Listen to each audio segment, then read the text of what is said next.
Alors, on est au premier chapitre de Pirkei Avot. On est dans la Mishnah Gimel. Mishnah Gimel. Antignos ish Socho, Kibel Mishimon Hatzadik. Antignos ish Socho, l'homme de Socho. C'est quoi Socho? C'est une ville.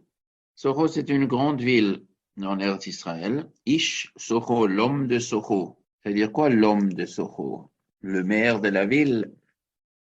C'est un malarav de la ville. Kibel Mishimon Hatzadik, il a reçu. Il a reçu quoi? Il a reçu la Torah, la Messirat à Torah. Donc le Gadol adore, après Shimon Hatzadik, on avait dit Anshe Knesset Agdola, après le dernier après Knesset Agdola, c'est Shimon Hatzadik, et après Antugnes Ish Socho.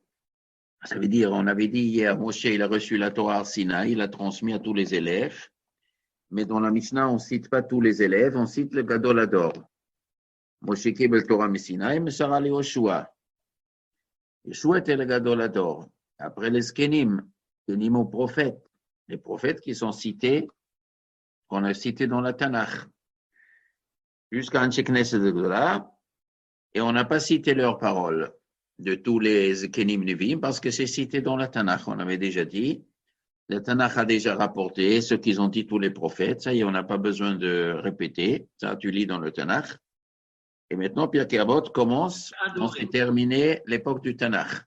Alors donc, on avait vu l'Anshe Knesset Agdola, et après on a vu Shimon Hatzadik. Maintenant, on arrive, le troisième Mishnah, Antignos Ish Socho Kibel, celui qui a reçu la Torah, lui était le Gadol Ador, et le chef du Sanhedrin.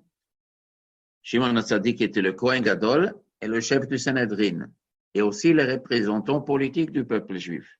Comme quand Alexandre le Grand il est venu, c'est avec Shimon Hatzadik qu'il avait affaire. Donc, il était multifonctionnel, ce Shimon Hatzadik, le plus grand chacham des Juifs, le Kohen Gadol, le Tzadik Ador, et le chef politique. Et après, il arrive Antignos Ish Socho. Pourquoi il s'appelle Antignos? C'est un mot un peu spécial, c'est pas tellement un mot hébreu. Probablement, c'est un mot composé anti-gnose, gnose, anti-gnose. Il y a quelque chose qu'on appelle la gnose. On ne sait pas exactement qu'est-ce que c'est la gnose de l'époque. En tout cas, la gnose, c'est une espèce de réflexion de Hakadosh Baruch Hu, de le sens de l'homme, des réflexions philosophiques. Tous, ils étaient des gnostiques, mais il y a toutes sortes de gnosticisme. Et après, il y avait le gnosticisme chrétien, connu. Mais il y avait la gnose déjà de Platon, de Socrate, d'Aristote. Aristote était un contemporain de Shimon Hatzadik. Et Platon était un contemporain de Chorban du Beth Mikdash, les 70 années. Et Socrate était, à l'époque d'Irmia Navi, on dit que Socrate, il a rencontré un Navi. Je ne sais pas si c'est vrai ou faux, je ne sais pas. En tout cas, il n'y a pas de doute que Socrate, Platon, Aristote, ils étaient influencés par les Nevi'im. Ça, c'est pas chouette. Ils ont beaucoup de Yesodot. Ils ont pris Platon, il parle beaucoup de Gilgul. Pythagore, il parle beaucoup de Gilgul. Ça, c'est beaucoup de Yesodot, de Gilgul, de Neshamot, etc. Parmi Staber qu'ils ont trouvé ça tout seul, peut-être, oui, bon. En tout cas, il y avait quelque chose qu'on appelle la gnose. La gnose, c'est des réflexions au sujet du sens de la vie et du sens du monde. Et c'est bien de réfléchir. Mais ici, anti-gnose. Il était anti cette gnose. Maintenant, en quoi consistait cette gnose? Je ne sais pas. Agnostique, c'est ne pas croire en Dieu déjà. Oui, il y a le mot gnose, agnostique, agnosticisme. La gnose, il a beaucoup, beaucoup de sens. Ça veut dire parce que chacun il mettait dans le gnose. On peut dire tout est gnose. Toute réflexion, c'est une gnose. Mais ça dépend selon l'époque, selon les philosophes, selon les inclinaisons, trucs, on appelait ça une gnose. Maintenant, ce anti-gnose, il est contre une certaine gnose. Mais je ne sais pas laquelle, je ne suis pas connaisseur. Est-ce que c'est contre une certaine gnose que Platon il a développé? Alors, il se peut, ça je m'aventure, je n'en sais rien, il se peut que le Mahamar qui est marqué dans la Mishnah, ça c'est la définition de son antignose. Qu'est-ce qu'il a dit? Antignose Issocho Kibel Mishemen Hatzadik, Hu Haya Omer, lui il disait, c'est-à-dire lui il a répété toute sa vie. Lui il a ancré ce proverbe dans la tête des gens. Qu'est-ce qu'il a dit? אל תהיו כעבדים המשמשים את הרב על מנת לקבל פרס. אלא הווה כעבדים המשמשים את הרב שלא על מנת לקבל פרס. Soyez comme des serviteurs qui servent leur maître sans intention de recevoir une presse, une récompense. Il ne faut pas servir Dieu pour la récompense. Donc, il y a ici deux notions. Il y a deux notions de service de Dieu. Une notion, j'utilise le service de Dieu pour moi-même. Et un service de Dieu, pas pour moi, mais pour quelque chose, pour un but plus élevé que moi. C'est pas le moi qui est important. C'est quelque chose autre. C'est quoi ce quelque chose d'autre? C'est l'amour d'Hachem ou l'amour de la vérité, l'amour de la justice, la vraie cause qui est au-dessus du besoin de l'homme. Que l'homme, il a un intérêt de servir la vérité. Et servir la vérité, il aime la vérité, il est amoureux de la vérité, il est amoureux de Dieu et son propre intérêt ne joue pas un rôle. Ça, c'est la philosophie qu'Antignos, il défendait toute sa vie.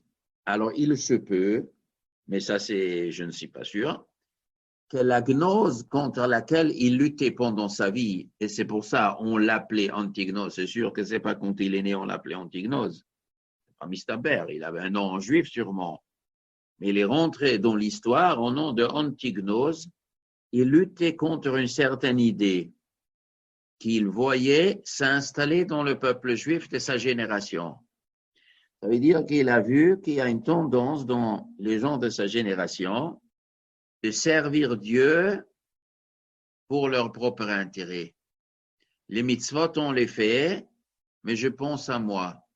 Ce que la mitzvah peut m'apporter. Elle peut m'apporter où? Dans ce monde, ou peut-être même dans l'autre monde. Elle peut m'apporter dans ce monde quoi?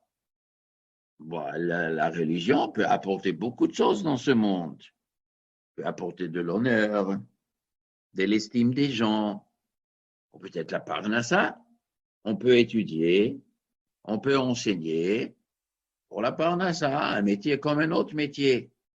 Peut-être dans sa génération, il a vu des rabbanim, des enseignants, que le ikar n'était pas la Torah.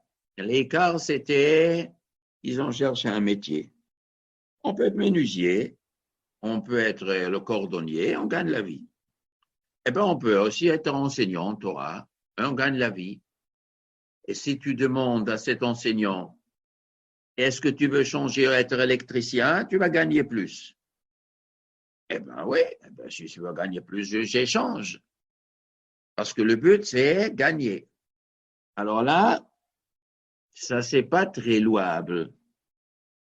Celui qui est le but, il est que pour gagner l'argent, et là où il gagne plus, il va courir derrière. Ça, c'est pas très louable. Si quelqu'un, il l'enseigne par vocation, et pour l'amour de la vérité, et il est aussi payé parce qu'on a besoin d'argent. On a besoin, et on ne peut pas vivre sans argent. Mais ça, c'est nitfal, c'est un annexe. Ça, c'est autre chose. Mais lui, il a dit qu'il ne faut pas utiliser la religion pour soi-même. Mais c'est possible aussi, ni dans ce monde, ni dans l'autre monde. Même la récompense dans l'autre monde n'est pas un but, le top du but. Le top du but, c'est d'aimer Hachem. Mais on peut éventuellement, oui, penser au Lamaba, le Shem Shamaim. Pourquoi? Parce que je veux faire plaisir à Hachem. Mais comme Hachem, il a un plaisir de faire plaisir aux humains, alors je veux me faire plaisir à moi pour faire plaisir à Hachem. Mais Sameach et Amakom, mais Sameach et Abriot. Après, on va dans Pirkei Avot, un 6e Pérec. Ce qui fait Torah Lishma, la Torah Lishma, le Shem Torah, Ça, c'est le Shem pour l'amour de la Torah et l'amour d'Hachem. Mais Semeach et Hamakom, il a comme but, et il réussit de Mesameach réjouir Dieu, ou Mesameach et Abriot. Il va réjouir aussi les humains. Mais lui, ce qui fait Torah Lishma, aussi c'est un humain. Et il peut se réjouir lui-même aussi par l'amour d'Hachem. Parce que j'aime Hachem, donc je lui fais plaisir. Mais Dieu, il a un plaisir. Si les humains, ils ont un plaisir. Et le vrai plaisir des humains, il y a un plaisir dans ce monde, un plaisir dans l'autre monde. Donc je voudrais que les autres aussi, ils se réjouissent dans ce monde. Ils se réjouissent dans l'autre monde, mais le but, il est pour réjouir Dieu. Mais moi aussi, je suis un humain. Dieu aussi m'a créé. Et Dieu aussi, il est intéressé de me réjouir. Alors, c'est vrai qu'un homme, il peut penser, je fais les mitzvot pour avoir Olam Haba, pour pouvoir me réjouir Olam Haba, et le but de me réjouir, c'est parce que si je vais me réjouir, ça fait plaisir à Hachem. Et c'est ce plaisir que je cherche. Dans ces cas-là, de nouveau, c'est les Shem Shamaim. Ça, c'est aussi l'Ishma. Qui fait dans l'étude, le Rambam, il dit, la mitzvah de Ahavat Hashem, de aimer Hashem, c'est de kiffer en faisant une mitzvah. Comme ça, le Rambam, il traduit dans Sefer HaMitzvot. Étudier la Torah et kiffer l'étude. Et kiffer la mitzvah. Il y a dedans l'amour d'Hachem. De profiter, de penser à Hachem. Quand le Rambam il développe, il me farcine tout. Le penser à Hachem et se réjouir de voir la gloire d'Hachem, sa grandeur, sa justice, sa splendeur, sa vérité, jusqu'à ce que ça réjouit l'homme. Ça, c'est l'Ishma. Et ça, c'est le but pour lequel c'est ça qu'il faut chercher, c'est ça qu'il dit Antigonus. C'est possible que la gnose contre laquelle Antigonus, il était anti, c'est justement des gens pour qui la réflexion divine, la réflexion du sens de la vie se dirigeait vers de rendre le besoin de l'homme dans le centre. Ça veut dire le hédonisme, toute la bassesse humaine, qui est que l'homme, il est le centre de tout, le but est l'homme, c'est très en vogue comme philosophie de nos jours, les droits de l'homme, le besoin de l'homme, tous les agnostiques de nos jours, tous les, avec des gros mots, on aurait dit les Baal Ta'ava, tous les gens qui cherchent la Ta'ava, ils prennent le besoin ou ils prennent le plaisir. Ils prennent le plaisir, les réclamations de ce que l'homme il réclame pour lui comme but. Et si c'est ça la définition de cette gnose, alors elle peut avoir beaucoup de degrés. Ça peut être même dans la réflexion divine aussi, l'homme est le but. Et c'est justement contre cette gnose qu'Antigonus a lutté. Le but ne doit pas être l'homme. L'homme, il ne doit pas penser à lui. Qu'il il doit s'oublier, sauf, il n'est pas obligé de s'oublier, dans le sens où il peut se réjouir parce que ça fait kavod à la shrina. On dit un homme, il se lave chaque jour. Il y a un mitzvah qu'un homme, il se lave le matin, le visage, mishum kvod kono, pour l'honneur d'Hachem, parce que l'homme, il est créé b'tselem Elokim, et ce tselem Elokim doit être soigné. Il est la zaken, il partait au bain. Alors les élèves, ils ont demandé où vous partez.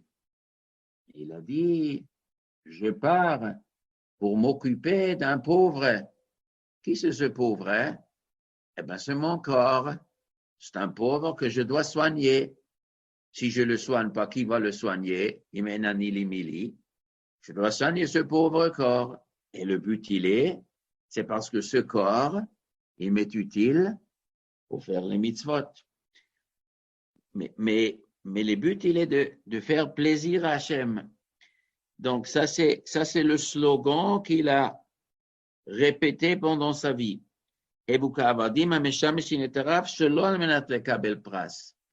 mettent pas le but pour recevoir une récompense.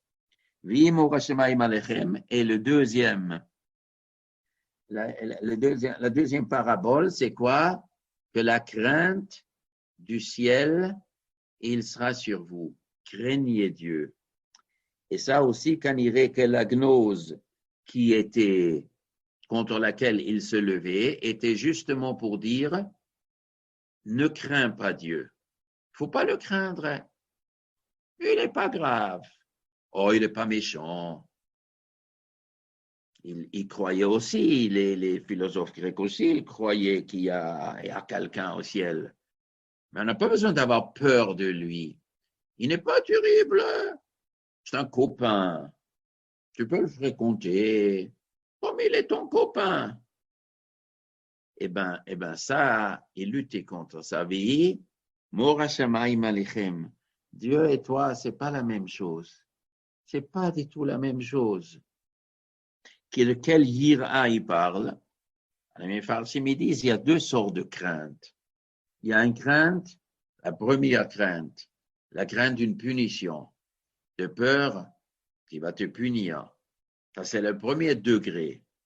Et après, il y a une autre crainte, la crainte devant le merveille, la crainte de Dieu devant sa puissance, devant sa vérité, et que l'homme, il est tout petit vis-à-vis de lui.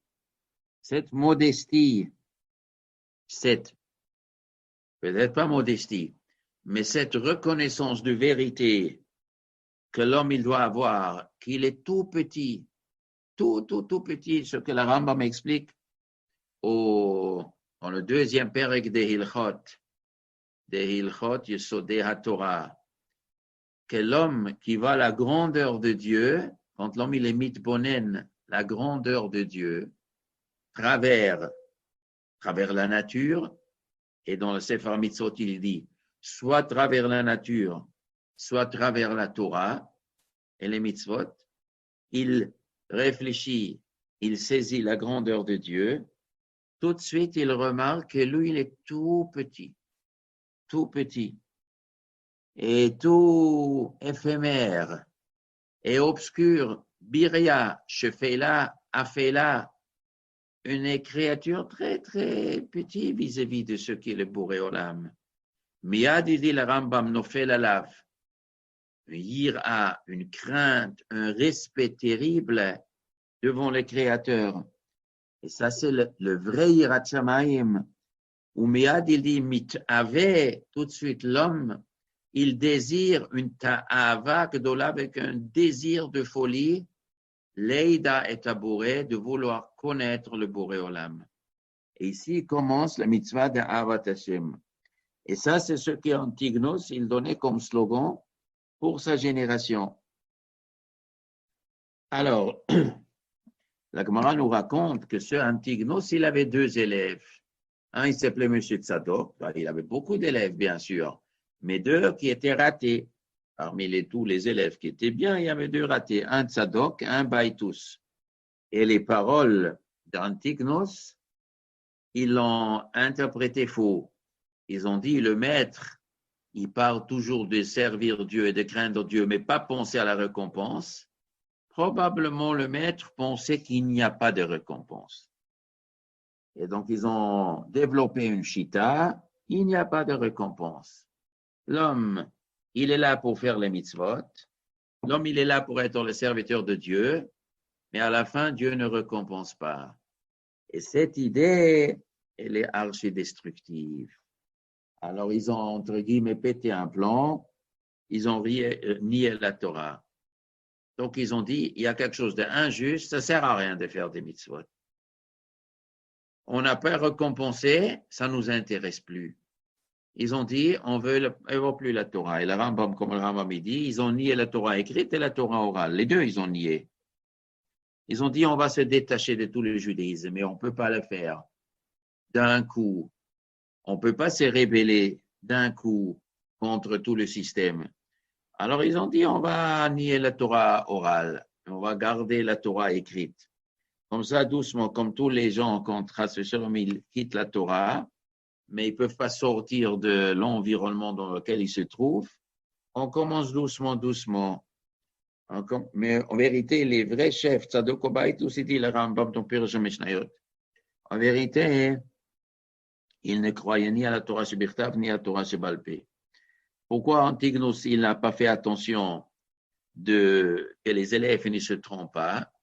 C'est parce que parce que c'est pachout, parce que chaque juif, il sait qu'il y a une récompense. C'est pachout. Alors pourquoi Antignos, il n'a pas exclu, il n'a pas précisé ses paroles? Parce que c'est pachout. Parce qu'en vérité, il y a une grande question que le Rambam demande. Dans la Torah, on parle beaucoup de récompenses pour faire les mitzvot. Dans la Torah, nous dit, si tu fais des mitzvot, Dieu te bénira, tu seras riche, tu seras en bonne santé, tu vas gagner les guerres, vous aurez la paix et vous aurez l'abondance. Si vous faites, si vous faites les mitzvot, je vous donnerai la pluie. La Torah, elle est bourrée de nous raconter que l'application de la Torah apporte le bonheur, et spécialement dans ce monde. De l'autre côté, la Torah nous dit, si tu transgresses la Torah, il n'y aura pas de pluie, les ennemis vont venir, il y a des maladies, etc., etc. Donc, dans la Torah, on nous parle de récompense et de punition. Donc, c'est évident. Et le Rambam, il demande, mais c'est quoi le but de la Torah? C'est la récompense dans ce monde. La religion, le but ne tourne pas dans ce monde, c'est dans l'autre monde. Alors, si c'est dans l'autre monde, pourquoi la Torah parle de ce monde? Ça, c'est les couchers de Rambam. Il y a beaucoup de réponses à cette question. Ce que le Rambam, il répond, c'est que la Torah ne parle pas de récompense, elle parle des outils. Si tu fais les mitzvot, avec tout ton cœur, Dieu il va t'aider de pouvoir développer encore plus. Comment il t'aide? Qu'il te donne la santé, qu'il te donne la parnassa, qu'il te donne la paix, parce que ce sont des outils que tu peux te développer beaucoup plus. Par contre, quand on est malade, quand on est pauvre et toute la journée on est obsédé de chercher un morceau de pain, on n'a pas la tête pour étudier, on n'a pas la tête de faire des mitzvot, on a la tête que de s'occuper, que le corps il sera en bonne santé, il faut chercher du pain. Donc, dans la guerre, dans la famine, dans la maladie, on ne peut pas bien se développer Torah en mitzvot. Donc, la Torah nous dit, si tu fais les mitzvot avec tout le cœur, je t'aide, que tu auras tout ce que tu as besoin. Et le contraire, si tu ne fais pas les mitzvot, je vous rends encore un peu plus difficile. Mais il s'agit simplement des outils qu'Hachem il donne. Mais la récompense, bien sûr, elle est dans l'autre monde. Ça, c'est ce que le Rambam il dit. Bon, le Rambam pose une autre couchia. Est-ce que vraiment, si on fait les mitzvot, forcément, ça s'accomplit ce que la Torah dit, tu seras riche, tu seras en bonne santé, tu auras la paix. On a peut-être déjà vu des gens qui, à nos yeux, ils font les mitzvot bien et ils ne sont pas bénis. Ou ils sont peut-être assez shalom malades. Sur ça, le Rambam, il répond que les promesses de la Torah, ils sont faits pour le tzibour. Quand c'est tout le peuple juif, ou la majorité du peuple juif qui fait la Torah, là, les bénédictions de la Torah se réalisent. Mais si ce n'est pas la majorité, si ce n'est pas tout le peuple, il y a des individus qui sont tzadikim, sur ça, la Torah n'a pas forcément promis les bénédictions dans ce monde. Ils vont venir. Dans ce cas-là, dans l'autre monde, je suis sûr qu'ils vont venir. Ils peuvent venir aussi dans ce monde. Je vais en faire Ashgacha Pratit pour les tzadikim dans ce monde aussi. Mais n'est pas obligé de le faire. On peut les priver à ce champ de le faire. Parce que si c'est que la minorité, il peut y avoir d'autres considérations qui ne correspondent pas au programme que la Torah nous dit, que dans ce monde, il y aura la richesse et la paix à tout prix. Alors, en tout cas, c'est tellement pachout de la Torah que ça existe la récompense. Au moins dans ce monde, c'est marqué la récompense ou la punition, le contraire aussi. En vérité, c'est marqué dans la Torah même, la récompense et la punition de l'autre monde. étant donné que la Torah nous raconte que s'il y a certaines avirotes, on est chayav karet. Venicheta hanefesh ha'imeameha, son âme sera est coupée. On ne parle pas de ce monde.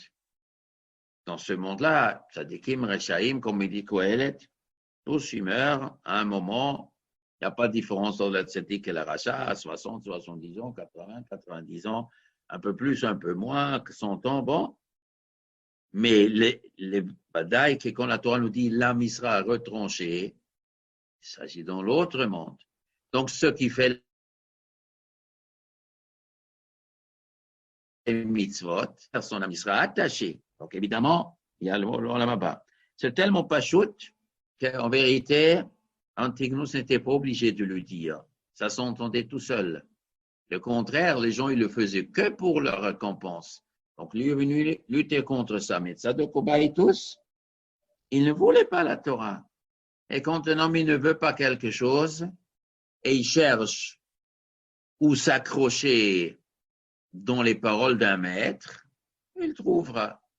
Interpréter les paroles d'un maître faux, un homme qui a envie de quelque chose, il veut un soutien, il trouvera dans Chumash, il trouvera dans le Tanakh, il trouvera dans la Gemara, il trouvera dans la Halakha, il trouvera oralement un maître qui aurait dit un mot, et lui, il met son interprétation dedans pour dire ça y est, c'est ça qu'il voulait dire, c'est ça qui est juste. Et contre ça, on ne peut rien faire. Ça s'appelle, c'est la mauvaise foi. Contre la mauvaise foi, on ne peut rien faire. Chacun, il est maître de lui. La seule chose qu'on fait contre la mauvaise foi, c'est d'être clair dans ce qu'on enseigne. Ce n'est pas d'enseigner des choses équivoques. Alors, ça, il faut faire attention, qu'on verra après dans la Mishnah plus tard. Mais ici, ces paroles ne servaient pas Dieu. Ne servaient pas Dieu pour la récompense, mais servaient Dieu sans penser à la récompense. Ce ne sont pas des paroles équivoques. Ce sont des paroles que chacun de bon sens, il comprend que le maître, il met le but très haut. Il veut dépasser le stade que l'homme y pense à lui-même. Il veut que l'homme s'attache à l'amour de Shem et dépasse de penser à toi. Mais si tu veux penser à toi, c'est le premier stade du judaïsme. Tu le pourras aussi faire. Ce n'est pas un péché. En tout cas, c'est vrai, si tu fais les mitzvot pour la récompense, tu auras la récompense. Et bien, tu auras la récompense. Alors, maintenant, chez nous, qu'est-ce qu'il faut faire? Il faut servir Hachem en pensant à la récompense ou pas en pensant à la récompense? Alors, la vérité, il faut jouer avec les deux. Il faut avoir dans l'idée les Shem Shamaim. Mais comme ce qu'on fait les Shem Shamaim souvent, il est faible, elle ne motive pas assez. Donc, pour se motiver, on a le droit, on a le devoir, pour se motiver, un peu selon les Shem Shamaim. Et si je sais que je n'ai pas de force pour me lever le matin pour aller à la tfila, mais je resterai au lit et je ne ferai pas la tfila. Mais si je vais à la tfila, les gens vont dire, il se lève le matin, il vient même honnête, il est là tous les jours. J'aurai un peu de kavod. Avec ce kavod, je peux lutter contre le Yetzer Hara de la paresse. Alors, on joue avec un, soi-disant, Yetzer Hara contre un Yetzer Hara qui est plus grand. Il y a un Yetzer Hara de paresse qui veut que tu restes au lit, que tu n'étudies pas, que tu ne viens pas à la tfila, que tu ne donnes pas de tzedaka, que tu ne fais pas les mitzvot. Et lutter contre ce Yetzer Hara, on peut soit avec des idées très émettes, le Shem Shamaim, mais si ces idées ne te stimulent pas assez, Hachem il a dit, lutte contre le Yetzer Hara de la paresse avec un autre Yetzer Hara, le Yetzer Hara de recherche du kavod. On va te mechabed autre. Si tu donnes tzedaka, on va te considérer comme quelqu'un de bien. Ah oui, ça m'intéresse. Alors je donne tzedaka. Donc tu fais un bon geste. Et on utilise le kavod pour la stimulation. Ah non, c'est pas joli. Je vais penser à la cavote. Alors, qu'est-ce que tu fais? Ne pense pas à cavote. Et tu fais quoi? Tu donnes la tzedaka l'Eshem Shemaïm? Tant mieux. Ah non, l'Eshem Shemaïm n'est pas assez fort pour moi. Je ne donnerai pas de tzedaka. Ah, tu ne donneras pas de tzedaka parce que tu es avare. Ben, si le fait que tu es avare, il prend le dessus sur toi, vas-y, utilise ton Yetzara du Kavod pour combattre le Yetzara des avares. C'est ça que Chachamim raconte. ואהבת את השם אלוקיך בכל לבבך, ובכל נפשך, ובכל מאודיך. Tu aimes Hashem בכל לבבך, avec tout ton cœur, ובכל נפשך, avec toute ton âme. Ça veut dire quoi? Avec le Yetzara Tov et avec le Yetzara Ra. Il faut servir Hashem bechol levovcha, deux bêtes, deux lèvres, levovcha, lève tov et lèvera. Ser Hashem avec le Yetzara Tov et ser Hashem avec le Yetzara Ra. Comment peut-on servir Dieu avec le Yetzara Ra? Yetzara Ra, ça veut dire quoi? Yetzara Ra ne veut pas dire la recherche du péché. Chas v'shalom. C'est pas le péché, le Yetzara Ra. On n'a pas le droit de servir Dieu en cherchant le péché. Yetzara Ra, Ra et Tov, c'est l'égoïsme, on appelle Yetzara Ra. Parce que dans la majorité, il amène à du mal. Yetzara Tov, c'est soit l'altruisme, soit l'amour de Dieu. Ça, c'est le Yetzara Tov. Parce que normalement, eux, ils amènent à la bonne chose. Maintenant, quand on dit, tu dois servir Hashem, ben avec le Yetzara Tov, ben avec le Yetzara Ra, ça veut dire je dois réveiller mon corps, ma pensée pour servir Hashem, soit avec le Yetzara Tov, ce Yetzer qui pousse l'homme d'aimer Hashem, ou pour l'altruisme, je veux faire une mitzvah, soit avec le Yetzara Ra, j'ai le droit de réveiller mon Yetzara Ra, pas Yetzara de faire un péché. Le Yetzara Ra veut dire l'amour propre. Le Yetzer, que je m'aime, j'ai le droit d'utiliser mon amour propre afin de servir Hashem. J'arrive pas à faire la mitzvah, je suis trop paresseux. Je dois préparer un cours, je dois enseigner aux enfants. Mais pour enseigner, il faut que je prépare. Eh bien, il faut que je fasse un bon cours. Il faut que les élèves profitent bien. Mais pour préparer un bon cours, il faut que je m'élève et que je travaille et que je fais des recherches. Et tout ça, c'est fatigant. Mais une fois que je fais un bon cours, je kiffe. Je kiffe d'avoir fait un bon cours et aussi que les élèves ils vont dire « c'est bien le cours. Ça me fait plaisir. » Ce plaisir, c'est un peu d'égoïsme. Mais grâce à ce plaisir, grâce à cette appréciation, eh ben, je suis stimulé de préparer les cours. Je suis stimulé de faire le cours. Ou n'importe quelle mitzvah, toutes les mitzvot que nous faisons, il y a toujours, pas toujours, mais dans la majorité des cas, il y a une partie de plaisir personnel, profit personnel.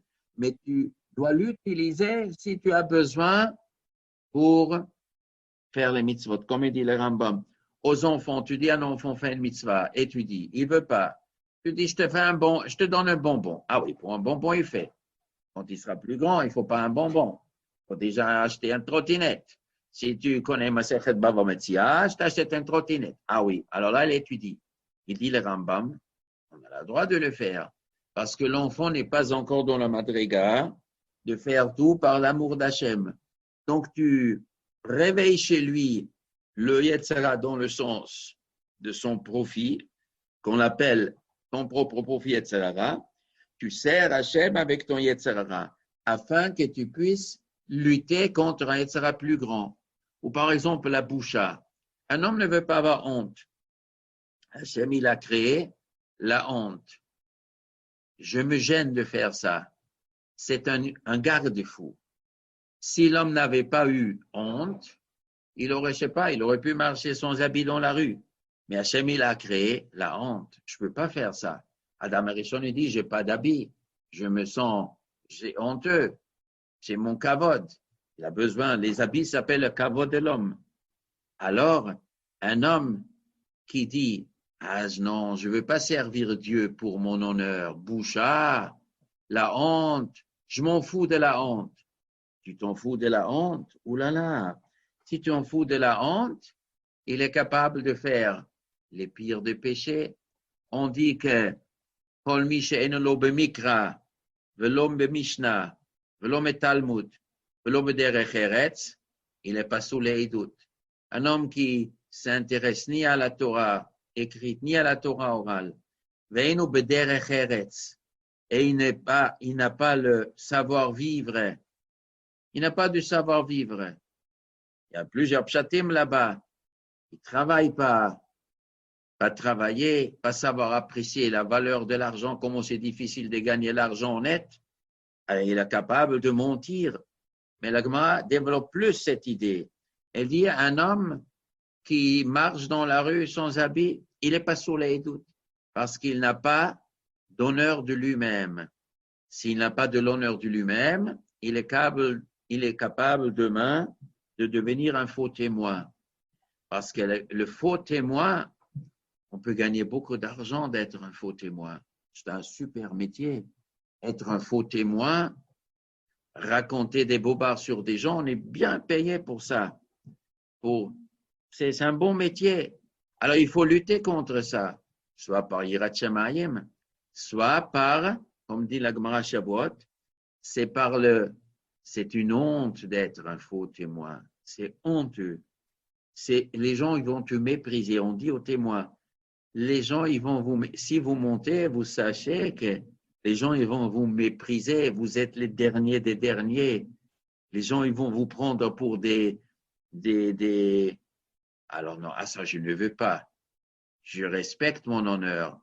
Voilà. Tu respectes ton honneur. Grâce à ça, tu ne vas pas tomber dans le pire des péchés d'être un menteur, un faux témoin. Donc, on a le droit d'utiliser le Yetzer Hara pour servir Hachem.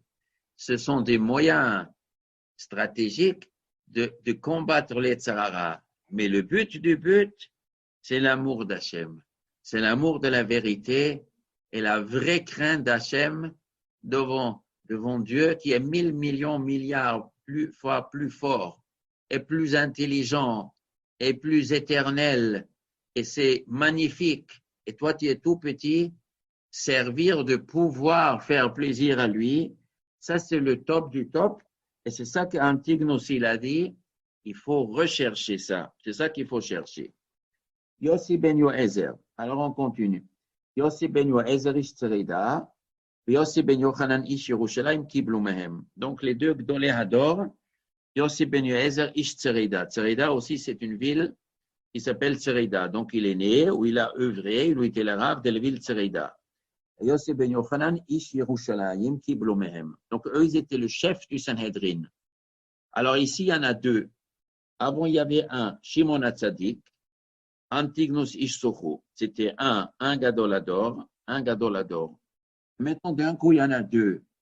Alors on nous raconte que les Chachamim ils ont instauré à partir de cette génération qu'il y en a deux chefs. Le premier c'est le Nasi du Sanhedrin. Et le deuxième, c'est le Av Bedin. Yossi ben Yezer le Nasi et Yossi ben Yochanan le Av Bedin. Quelle est la différence? Le Nasi joue aussi un rôle politique. Il faisait la politique du peuple juif. Et pourquoi la politique? Et avant, qui faisait la politique? Avant, c'était Antignos ish Socho. Alors, c'était le plus grand Chacham était aussi le chef politique. Et ici, c'était deux. Pourquoi? Parce qu'il fallait appuyer un petit peu. Parce que ça, c'est bon, dans Flavius, on parle d'Arichut Yosef HaChoker. Il y avait un gangster qui était un neveu de Shimon HaTzadik. Shimon HaTzadik, l'héritage de la Kohuna Gedola, elle ne se passait pas bien, malheureusement. Shimon HaTzadik, Niftar, il avait 2 enfants. Il y avait un chaos dans la nomination du Kohen Gadol. Et après, il y a un neveu qui est venu, et lui, il a travaillé avec le roi d'Égypte, Ptolémée, et avec les Syriens. Ils sont venus il y avait une grande influence à l'époque, les Goïms sont venus. Et lui, il a dit que je vais ramasser des impôts chez les Juifs. Et il a fait un coup, et il a trompé le peuple juif. C'est toute une histoire. Et c'est un type qui n'était pas bien religieux. Et à ce moment-là, mais il avait le pouvoir, il avait la grâce du roi de Ptolémée d'Égypte. Alors donc, les Chachamim, ils ont instauré un État dans l'État. On va gérer la politique indépendante de ce gangster. C'est ces gangsters qui continuaient jusqu'ils ont amené tous les Grecs, jusqu'à ce qui est arrivé après l'histoire de Hashmonaïm. Et les Chachamim, ils ont fait un État dans l'État. Le chef du Sanhedrin, il est Nassi, il gère la politique, il prend les décisions politiques pour le peuple. Pour la grande majorité était attachée aux Chachamim. Les autres, ils ont fait un politique pour les riches ou pour ceux qui étaient proches des Goïm. Yossi Ben Yezer était de Nassi et l'autre était la Av Bedin. Av Bedin, il se concentrait plus pour gérer le Bedin lui-même, les affaires directement qui concernent le Bedin et la Torah et la transmission de la Torah. Et Yossi Ben Yezer, il était au-dessus de ça, encore avec un rôle politique. Donc, Yossi Ben Yezer, Ishtiridav, Yossi Ben Yochanan, Ish Yerushalayim. Eux, d'ailleurs, ils ont déjà rentré. Ici, on est déjà en pleine histoire de la assimilation avec les Grecs. Yossi Ben Yezer, il est mort par son propre neveu qui était le chef des Juifs Mityavnim. C'était pendant l'exérote, quand les Grecs ils ont fait l'exérote, que chacun qui étudie la Torah, qui enseigne, etc., ils étaient la guerre contre la religion. Et Yossi Ben Yezer, il a payé avec sa vie pour ça. Et bon, ça c'est quand il était vieux, mais quand il était jeune, c'était encore avant. L'histoire des Grecs, l'exérote, ça durait 52 ans. Alors, Yossi Ben Yezer Ish Tzerida, Yossi Ben Yochanan Ish Yerushalayim Kiblu Mehem. Eux, ils étaient donc les deux Gdoléador qui ont géré le peuple juif et le Sanhedrin, qui ont transmis la Torah. Ils ont reçu Antignos Ish Socho. Et chez Yossi Ben Yezer, ça a commencé la première machloket qui n'était pas décidée au Sanhedrin. Depuis Moshe Rabbeinu jusqu'à Yossi Ben Yezer, toutes les décisions étaient décidées, un doute, deux avis chez les Rabbanim étaient décidés par la majorité. La première machloket qui n'était pas décidée, c'était à leur époque. Et pourquoi ce n'était pas décidé? Qu'on que c'était difficile à réunir tous les Chachamim. Ça a commencé l'histoire des Grecs, ils ont persécuté, et les Chachamim devaient se cacher. Un, il s'est caché en Eretz Israël, l'autre, il s'est caché peut-être ailleurs, en différents endroits. Et quand une question à la règle se demandait, on ne pouvait pas toujours savoir qu'est-ce qu'elle pense la majorité des sages. Donc, on a laissé les choses telles quelles. C'est pour ça, dans la Mishnah no Chagiga, on nous dit Yossi Ben Yezer Omer Lismoch, Yossi Ben Yochanan Ish Yerushalayim Lo Lismoch. La première machloket était Smicha Yom Tov.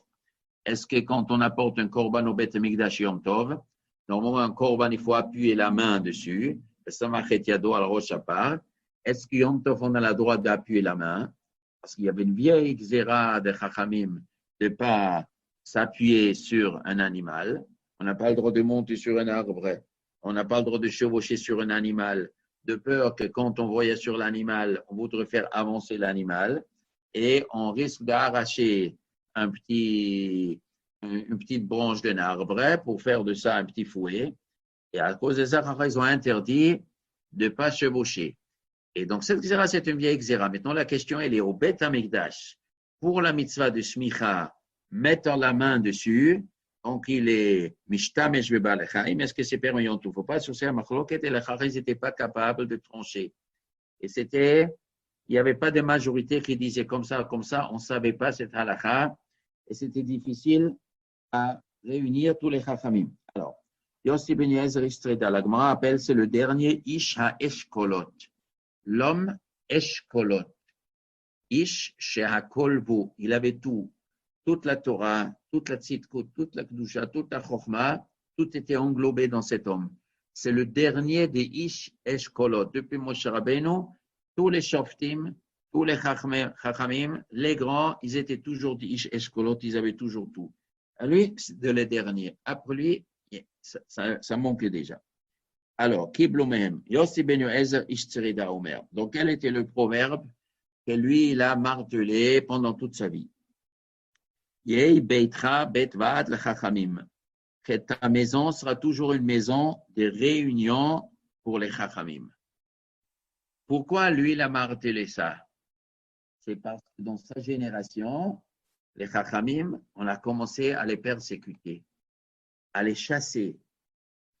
Ils étaient obligés de se cacher. Alors, Yossi Ben Yezer, il a dit que ta maison sera une maison de réunion pour les Chachamim. Les Chachamim qui veulent se réunir. Où ils vont se réunir? Dans des grottes. Dans les livres de Hashmonaïm, on me raconte qu'ils se cachaient dans les grottes. Les Chachamim étaient obligés de se cacher dans les grottes. Chaque juif religieux, il avait l'habit dur, mais à plus forte raison, les Chachamim, les Grecs, ils ont compris que le moteur de religion derrière le simple du peuple, ce sont les sages qui sont derrière. Alors, eux, ils étaient plus persécutés. Donc, il a dit, fais ta maison une maison de réunion pour les Chachamim. Les Chachamim veulent se réunir. Vas-y, donne-leur une chance. Fais-les rentrer chez toi. Comme ça, tu vas faire que les Chachamim sont réunis. Ils peuvent beaucoup mieux travailler. Quand les Chachamim travaillent ensemble, c'est plus puissant que ça qu'ils travaillent tout seuls. Et va te poussiérer avec la poussière de leurs pieds. C'est une façon à la lettre et c'est une façon imaginée. Les Chachamim, ils étaient assis sur des chaises et les élèves, ils étaient assis par terre. Comme ça, c'était autrefois l'enseignement. Alors, quand tu es assis par terre et le Chacham, il est sur la chaise, il a les pieds devant et ces pieds-là, ils lèvent un peu de poussière. Alors, si tu n'aimes pas la poussière, tu vas derrière. Et si tu veux écouter mieux, tu seras devant. Donc, littéralement, vas-y, mets-toi dans la première ligne. Ça veut dire, prête bien l'oreille ce que la Chacham dit. Et invite les Chachamim chez toi et assieds-toi devant lui. Et dans la première ligne, mais dans la première ligne, je vais recevoir la poussière. Eh ben c'est pas grave. Tu vas recevoir la poussière, mais tu entendras mieux. Écouter un chiour mieux est mieux que d'écouter un chiour pas tellement bien. Il y a une mitzvah d'écouter le chiour, mais de l'écouter dans des bonnes conditions. Alors, baisse-toi, même que c'est, sois humble afin de bien écouter et bois avec soif leurs paroles. Boire leurs paroles et boire avec soif. Tout le monde il sait que quand on a soif et on boit, alors c'est un kiff. Mais quand on n'a pas soif, ça ne veut rien dire. Et quand on a soif, le simple eau, c'est un kiff. Quand on n'a pas soif, il lui faut du Schweppes, il faut avec des bulles. Quand on n'a pas très soif, on fait attention à toutes sortes. En vérité, dans la Torah, il y a la base, le simple eau, la base de la Torah. Après, il y a des choses spéciaux, il y a des effets spéciaux, il y a toutes sortes de choses, des bulles et des goûts spéciaux. Mais quand on a soif, le simple eau, réviser une Mishnah, connaître la Mishnah, encore une fois, répéter, connaître la Mishnah, connaître la Gemara. Des fois, c'est un travail ardu, mais quand on a soif, eh ben, ça fait un plaisir.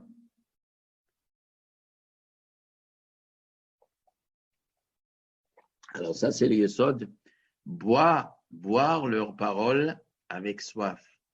Ça veut dire vraiment kiffer les paroles. Et ça, c'est le message qu'Yossi Ben Yoézer disait aux gens de sa génération, parce que le limud Torah était affaibli grâce à ça a commencé l'assimilation vers les Grecs et les Juifs qui étaient malheureusement déjà atteints par le virus de la Grèce.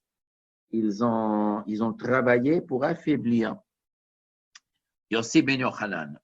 Alors, donc ça, c'est la Av Bedin. Yossi Ben Yochanan Ish Yerushalayim. Alors, lui, c'est l'homme d'Yerushalayim, c'est-à-dire le Av d'Yerushalayim. Et Yossi Ben Yezer, on le dit Ish Tzreida, c'est le Rav de Tzreida. Donc, Yossi Ben Yezer n'habitait pas Yerushalayim. Il n'habitait pas, il habitait ailleurs. Pourquoi? Parce que là-bas aussi, il y avait des élèves où ils ne pouvaient pas être à Yerushalayim. On ne le laissait pas. Mais ils étaient au Sanhedrin, ça veut dire de temps en temps, ils se sont réunis au Sanhedrin. Mais Bikviut, il habitait dans la ville de Tzreida. Yossi Ben Yochanan Ish Yerushalayim Omer, Yi Beitra Patuach Leravacha, que ta maison sera ouverte largement. Viu Aniyim Bnei Beitra. C'est-à-dire quoi, la maison sera ouverte largement? pour les pauvres, pour les riches. Quoi, les riches, ils vont venir faire business chez toi. C'est pas ça que le Tane veut nous dire. Le Tane veut dire, ouvre ta maison pour les pauvres. Il faut inviter les pauvres, il faut donner aux pauvres. Ça, c'est une mitzvah qui est marquée dans la Torah. On n'a pas besoin de Tane pour me le dire. Quel est le chiddush? Donner tzedaka, un chiddush. Ça veut dire que dans sa génération, il y avait quelque chose de spécial. Tous les sortes de Pirkei Avot, il est toujours, comme je disais déjà hier, que chaque Mahamar, que chaque Tane, il a dit, Hu Haya Omer, lui, il disait, ça veut dire, il le disait inlassablement pour les gens de sa génération qui avaient besoin d'entendre cet enseignement tout spécialement. Alors, il a dit, il faut ouvrir la maison grandement pour laisser rentrer les pauvres. Parce que les pauvres à son époque, plus qu'on était religieux, plus ils sont devenus pauvres. Et marqué dans Sefer Hashmonaïm, ils obligeaient les gens, dans la Gemara aussi, le Midrashim, ils obligeaient les gens religieux, on leur enlevait la parnassa. Quelqu'un qui avait des taureaux, on disait, tu écris sur la corne, Enli Chelek Beloke Israël. Je ne crois plus en Dieu des Juifs. Alors, le juif religieux, il a dit, moi, je ne peux pas écrire ça. Tu ne peux pas écrire? Alors, on enlève ton taureau. Ça, il a perdu le taureau.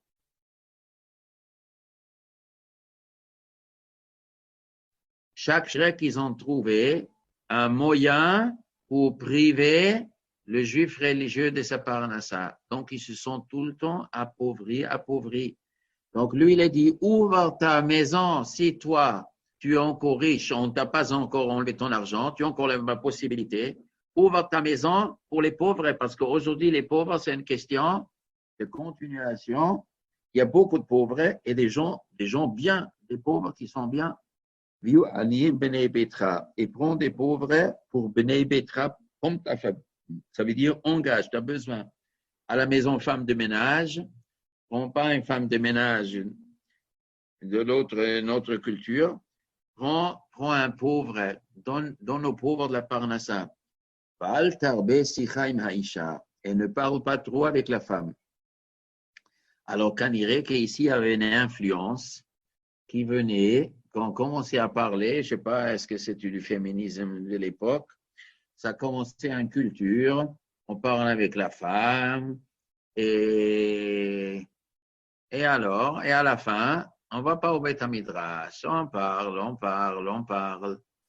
Alors, il faut parler avec la femme, ce qu'on a besoin, ce qu'elle a besoin. Ce qu'on a besoin, on a besoin. Ce qu'on n'a pas besoin, mais c'est pour perdre le temps. Alors, perdre le temps, ça, c'est pas bon. Même avec sa propre femme, on parle ce qu'elle a besoin, ce que tu as besoin, ce que les enfants ont besoin. Ce qu'on a besoin, c'est une chose. Ce qu'on n'a pas besoin, c'est Bitul Torah. Tu fais raison avec les femmes des copains, ça c'est encore plus dangereux. Ça c'est une des choses qu'aujourd'hui, on doit aussi répéter. Si aujourd'hui, Yossi Ben Yochanan avait été aujourd'hui, il aurait aussi insisté sur ça. Et c'est Travero, pendant on est au boulot, ce qu'on est obligé de dire, on dit, mais un mot de trop, il ne faut pas dire. Ou des familiarités, ou appeler un échétiche à son prénom, chutzpah. Tu es patron ou tu travailles dans une usine, il y a là-bas une femme mariée, ou pas mariée aussi, on ne dit pas Léa, Rachel, Myriam, ça ne se dit pas. Chutzpah, c'est un azout panim. On dit Madame Cohen, Madame Lévy, Madame Dupont. Il faut garder une distance. Mais ce n'est pas que le nom, c'est tout. Il faut faire attention, on ne parle pas trop. Comme il disait Berouri à la femme de Rabbi Meir, elle marchait dans la rue, dans la route, et elle trouve Rabbi Yossi Glili. Rabbi Yossi Glili dit, quelle route on va vers Loud? Et Berouri a dit, fou que tu es, ce Galilien, il est fou. Pourquoi tu me dis, comment on y va à Loud? On dit, où Loud? On raccourcit la phrase. Je suis une femme. Tu n'as pas parlé des longues phrases avec moi. Tu es un fou. Alors aujourd'hui, 95% des gens sont FOU. Oui, on parle beaucoup. C'est pas bon. Toute cette proximité, toute cette comment on appelle ça, pas proximité, un autre mot. Le fait qu'on est proche un de l'autre, les hommes et les femmes, tout ça, c'est très malsain. On est obligé de travailler, on est obligé. Ce qu'on est obligé, on ne peut pas interdire, on est obligé de parler à ça. Mais il faut faire attention. Ce qu'on n'a pas besoin, al-tarbe, il n'a pas dit, n'a pas le droit de dire un mot. On n'a pas le droit de dire ça, al-tarbe. Ne sois pas marbe. Marbe, c'est quand ça dépasse ce qu'on a besoin.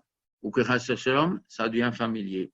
Et quand ils ont dit, Kolzman sha'adam marbe sichem haisha, korem ra'a le'atzmo. Tant qu'un homme, il est marbe, la papoterie avec une femme, papotage, korem ra'a le'atzmo. Il se provoque lui-même du mal. Ça donne un balagan. Ou botel midivre Torah. Et il n'étudie pas. Parce qu'au fond, il y aurait ce qu'il à la fin, ça risque de finir très mal. Ça, il faut faire très attention aujourd'hui. Peut-être gorem ra la atzmo, botel midivre Torah, sauf au yoresh gehinam. Mais ici, on parle beishto ou beeshet chavero. Mais aujourd'hui, c'est pas sa femme ou la femme de l'autre, c'est les femmes des autres. C'est pas avec une femme. Aujourd'hui, on peut parler avec beaucoup de femmes. Parler ou les entendre de parler à la télévision, à l'Internet. On parle des autres femmes ou pire que parler. Toutes sortes de choses. Tout ce bins, tout ça, c'est la manière comment les Tzara, il veut affaiblir les gens. Donc ça, on dirait que ça, c'était aussi à cette époque des Grecs, qui comme ça commençait aussi le Yetzirara. Donc les Chachamim, ils ont répété inlassablement, faites attention de ce Yetzirara. Bon, Be'ezrat Hashem, demain on va continuer à 5 heures. Be'ezrat Hashem. Surot Tovot, Kol Tuf.